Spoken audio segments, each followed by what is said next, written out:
What is up, my precious people? Welcome to another Tech Novelties episode. My name is Ties and I will try and help you find that sweet technical candy out there. And today we're gonna check out something that seems to look like the latest 10 terabyte iPod, and look at its form factor. I guess at Apple headquarters they decided that size does matter. It is huge, and it also serves as a satellite phone. Hey Mama West. Victor Charlie Charlie. Yeah. Hashtag hi yeah. Okay, for real, it's not an iPod, it's not a phone, it's not a bicycle lock neither. It's an air pump.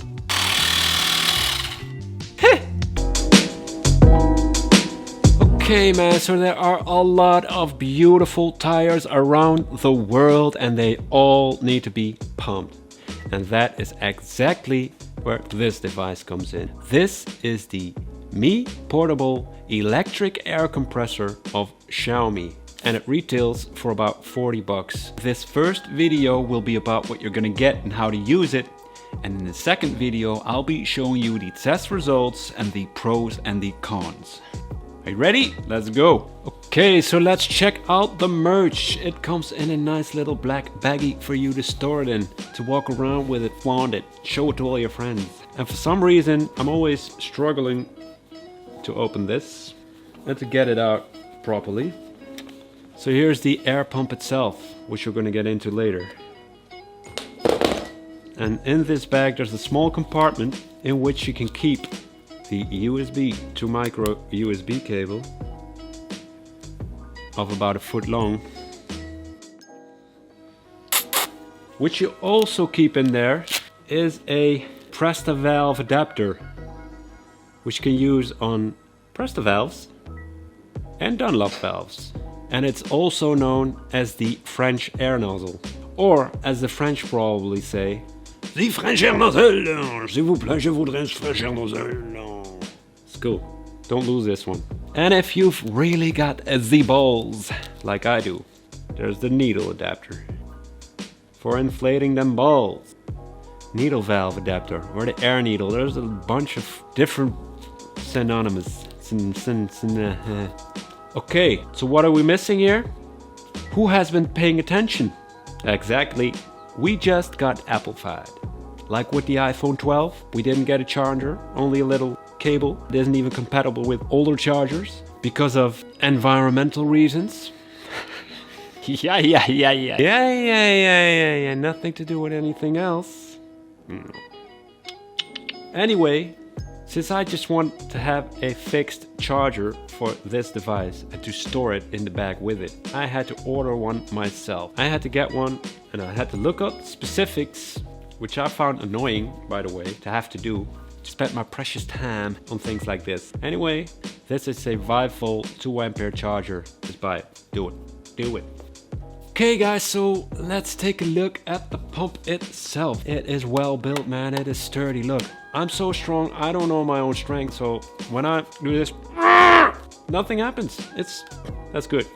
It has some air vents on the sides, and on the bottom you can see a little light, which is the battery level indicator. There's also a little latch for you to connect your micro USB cable to charge it.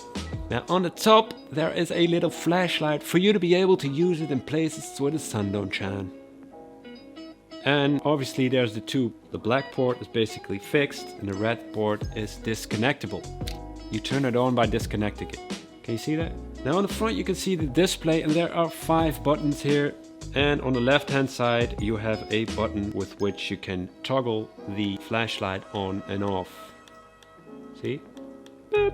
On the right hand side you can see a little circle for you to toggle between all the predefined modes. There's a manual mode, bicycle mode, motorcycle mode, a car mode and a ball mode.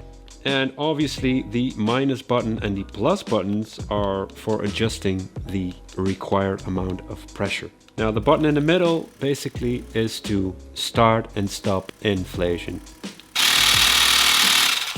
To turn the device off, you put the tube back in. And on the back there is just some information about serial numbers. Okay, so now that we know what we've got, let's check out how to use it.